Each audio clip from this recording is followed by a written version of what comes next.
now that we've established a library, we want to check to see what that email address is, or perhaps even adjust some of those email settings or any setting related to this SharePoint library. So let's go ahead and start. Remember, these are libraries that are individual libraries within one SharePoint portal. This allows for files and documents to be managed within those folders quickly and easily. And let's go ahead and select our test library here to get started. At the top of your browser window here that you're viewing your SharePoint portal, you have Site Actions, Browse, Documents, and Library right here underneath Library Tools. So let's go ahead and select on the library itself. Remember, we've already selected Test from the list of libraries, so we're going to go ahead and select on Library and adjust some of its properties. Once we select a library from the Library Tools, as you can see here, we have lots of options here.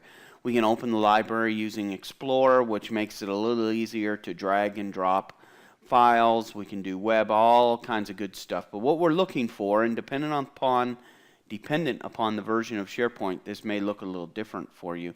But we're looking here for something that says Library Settings. So let's go ahead and select Library Settings. We have certainly hit the mother lode here when it comes to settings, right? Everything's here. So we see here the description of our test library. And what you're not seeing on the screen is the web address. But here just basically, and then what the email address is for that library itself is listed here. And then here we can click on the incoming email settings. So let's go ahead and select that. And now let's take a look and see what the settings are actually set for. So if your library currently does not have email, receive email enabled, you'll see here that you'll have that opportunity to set that up. And here we can set in that address. And then you can tell it, do you want me to save, where do you want me to save it, and how do you want me to save it? So for example, all attachments and folders by email subject. So if you have a lot of items related to a specific subject, and you're managing that subject line. For example, if you're dropping in here job information, you may have one library for all jobs, and the job information may be RFQ, and then something text in the title, right, of the subject, and then you may have award and text in the subject. So that's kind of how you save it all grouped by email subject.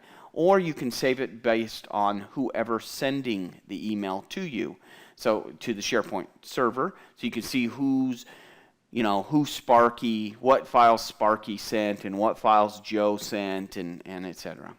All right, and then tell it to overwrite files with the same name. Usually I select yes here to overwrite saved files, and save all attachments in root folder. So you can kind of play with these settings a little bit. You can save the original email thread itself. It's going to save it, though, as an EML file, not as a text file. So you'll have to actually have an application, an email application to open up that. But if you use an Outlook or Thunderbird or any one of these email, Zotero, any of those, you can use that. And then specify whether to save email meeting invitations.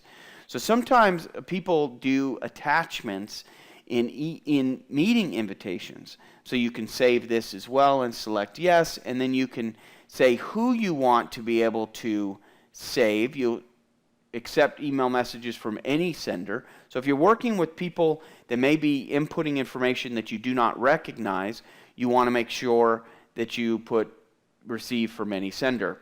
Otherwise, you'll want to do it just based on the library permissions. So whoever has permissions to use this library, you can, you can have them, just only those people email. So, or you could have a subset of the people email to this library. And remember, with libraries, you can get pretty creative on security values as well.